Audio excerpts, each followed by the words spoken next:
Ready?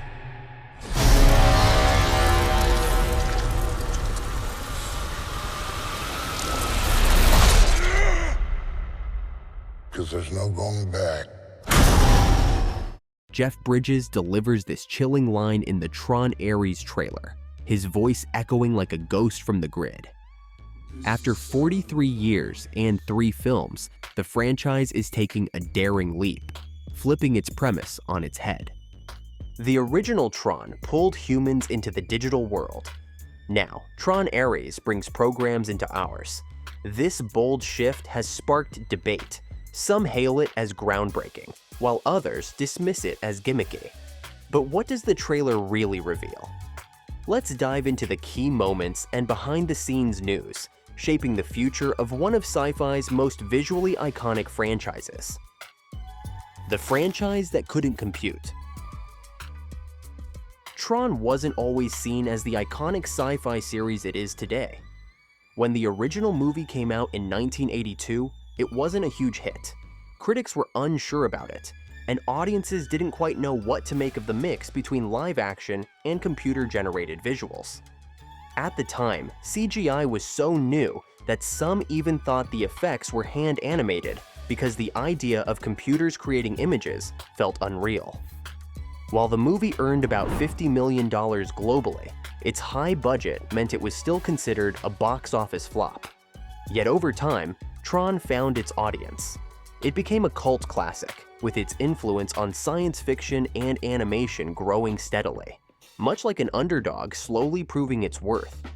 Fast forward to 2010, and Tron Legacy brought the franchise back with a bold, modern look.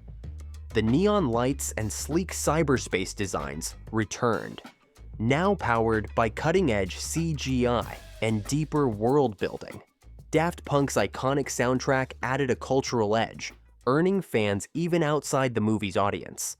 Legacy made $400 million globally, a significant leap from the original, but Disney's expectations were sky-high.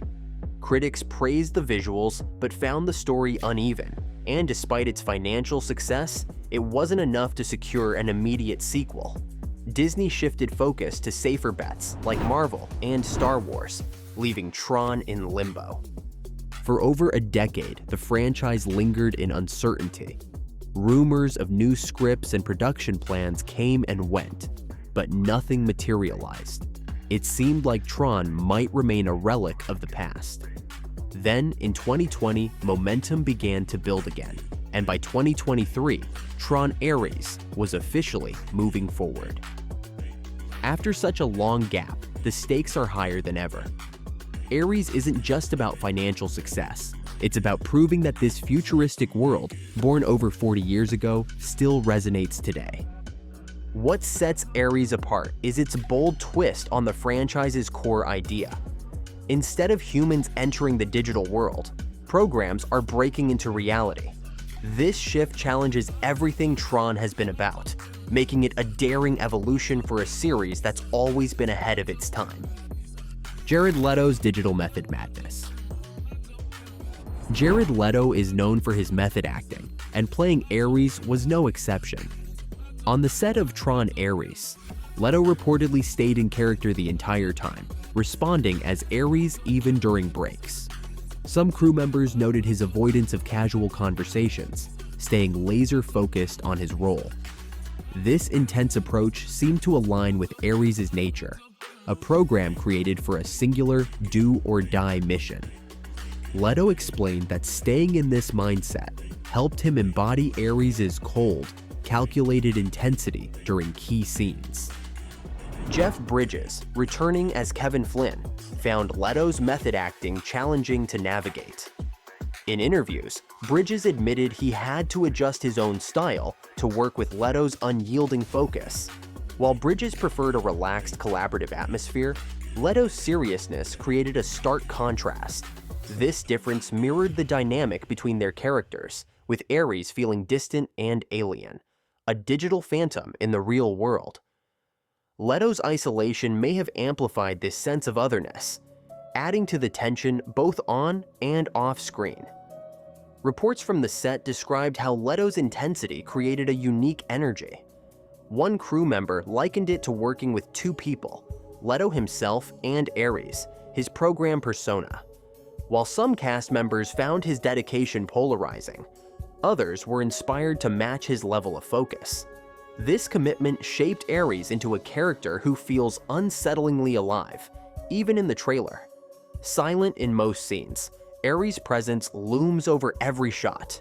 His sleek, angular design, glowing red circuits, and menacing movements set him apart from the blue-toned heroes of past films. Ares feels like a danger to both worlds, a product of the grid, yet something entirely new. Leto described Ares as one of his most challenging roles, aiming to make him more than just a villain. He wanted Ares to carry the weight of a program breaking its own code. Early reactions reflect this complexity. Some fans praise the layered performance, while others find it over the top. Regardless, Ares brings an unsettling energy that makes Tron Ares stand apart from its predecessors. 9 Inch Nails vs. Daft Punk. Daft Punk's Tron Legacy soundtrack is widely regarded as a masterpiece. Over a decade later, tracks like Derezed and The Grid remain iconic, their blend of electronic beats and orchestral sweeps giving the film its pulse. The music's polished, futuristic sound became synonymous with the Tron universe. But with Tron Ares, the soundtrack is taking a bold new direction, and the contrast couldn't be sharper. This time, the score comes from 9 Inch Nails. For the first time, Trent Reznor and Atticus Ross are composing under the 9 Inch Nails name, rather than their own. Reznor explained that working as 9 Inch Nails gave the project a rawer, grittier edge. It allowed them to lean into their industrial roots, trading polish for mechanical, unrefined textures. This shift is immediately apparent in the trailer music. Where Legacy's soundtrack was sleek and futuristic, Ares feels darker, heavier, and more visceral. The electronic tones grind together like clashing metal, creating a sound that feels alive and dangerous. The beats carry tension, their jagged layers evoking the chaos of machinery in motion. This tonal shift mirrors the story's evolution. As the narrative moves from digital conflicts to real-world stakes, the music reflects that transition. The darker, industrial vibe underscores the chaos of programs breaking free from their controlled digital space into the unpredictability of reality. Early snippets of the score emphasize pounding rhythms and distorted melodies, giving weight to Ares' destructive presence. Fans have already drawn comparisons to 9 Inch Nails' classic tracks from the 1990s, describing the sound as more closer than contact. Reznor and Ross are no strangers to crafting emotionally charged scores, with Oscar-winning work on The Social Network and Soul. But Tron Ares demands something more aggressive. They've said the music needed to feel alive, like the energy of the digital world forcing its way out. Whether it will surpass Daft Punk's Legacy score remains to be seen, but this bold, unsettling approach is carving out a new identity for the Tron series. When digital meets reality. The Tron Ares trailer has one standout moment that's hard to ignore. A light cycle, a symbol of Tron's digital world, tears through a real building in the middle of a high-speed chase. Imagine the classic glowing streak of light left behind by one of these bikes, but this time, it slices through glass, concrete, and steel in the real world. It's a bold, visually stunning moment that leaves you in awe, capturing the thrill of seeing the digital and physical worlds collide in such a visceral way. Later, some fans have humorously compared it to the Smurfs in New York, calling it a digital gimmick that feels out of place. But for many, it's a jaw-dropping spectacle. The filmmakers approached this blending of worlds with care. To make the light cycle feel like it belonged in the real world, the effects team combined practical and digital techniques in a way that's new for the franchise. For example, they digitally reconstructed sections of real buildings, allowing the light cycle's glowing streaks to interact naturally with live-action environments. This seamless integration ensures the visuals feel grounded, not like pasted-in effects. and enhances the sense of immersion. Early test screenings suggest this approach is resonating. Audiences have described the light cycle scenes as mesmerizing and unlike anything sci-fi has done before.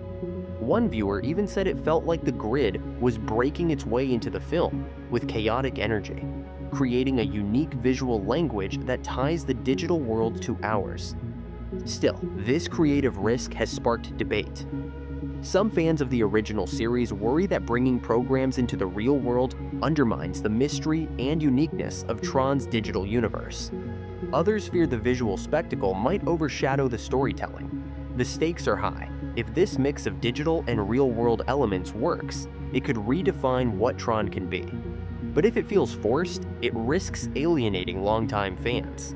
For now, the trailer leaves us with equal parts excitement and uncertainty, keeping the conversation alive.